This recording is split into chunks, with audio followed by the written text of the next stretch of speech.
மயிலாடுதுறையில் திமுக நிர்வாகிக்கு வாட்ஸ்அப் மூலம் கொலை மிரட்டல் விடுத்த வழக்கில் முக்கிய குற்றவாளியை போலீசார் தனிப்படை அமைத்து தேடி வருகின்றனர். மயிலாடுதுறை மாவட்டம் சீர்காழியைச் சேர்ந்தவர் அகமது ஷா. வெளிநாட்டில் தொழிலதிபராக உள்ள இவர் மயிலாடுதுறை மாவட்ட திமுக சிறுபான்மை அணி துணை செயலாளராகவும் பொறுப்பு வகித்து வருகிறார். இந்நிலையில் மயிலாடுதுறையில் உள்ள அகமது ஷாவின் அலுவலகத்திற்கு பெட்ரோல் குண்டு வீச இருப்பதாகவும் தொடர்ந்து ஆம்ஸ்ட்ராங்கை போல அவரையும் கொலை செய்ய இருப்பதாகவும் வாட்ஸ்அப்பில் மிரட்டல் விடுக்கப்பட்டதாக கூறப்படுகிறது. இதுகுறித்தான ஆடியோ ஒன்றும் தற்போது வெளியாகி பரபரப்பை ஏற்படுத்தியுள்ளது.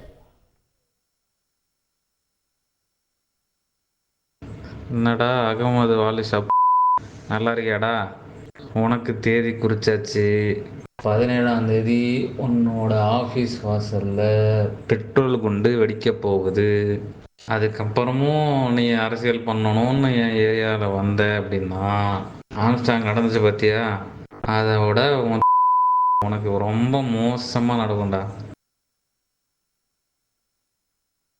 இந்த நிலையில் இதுகுறித்து மாவட்ட எஸ்பியிடம் அகமது ஷா புகார் அளித்தார். இதன் அடிப்படையில் அகமது ஷாவின் அலுவலகத்திற்கு போலீஸ் பாதுகாப்பு வழங்கப்பட்ட நிலையில் மிரட்டல் விடுத்த நபரை போலீசார் தனிப்படை அமைத்து தேடி வந்தனர். இதில் சென்னையில் உள்ள கால் சென்டரில் வேலை பார்த்து வந்த ஆந்திராவை சேர்ந்த சிவபிரகாஷ் மற்றும் சாய் பிரவீன் ஆகிய இருவரை போலீசார் கைது செய்திருக்கின்றனர். விசாரணையில் புதுச்சேரியை சேர்ந்த மணி பாரதி என்பவர் பணம் கொடுத்து மிரட்டல் விடுக்க சொன்னதாக இருவரும் வாக்குமூலம் அளித்திருக்கும் நிலையில் தலைமறைவாக உள்ள மணி பாரதியை தனிப்படை போலீசார் தேடி வருகின்றனர். செய்திகளை உடனுக்குடன் தெரிந்து கொள்ள உடனே சப்ஸ்கிரைப் பண்ணுங்க.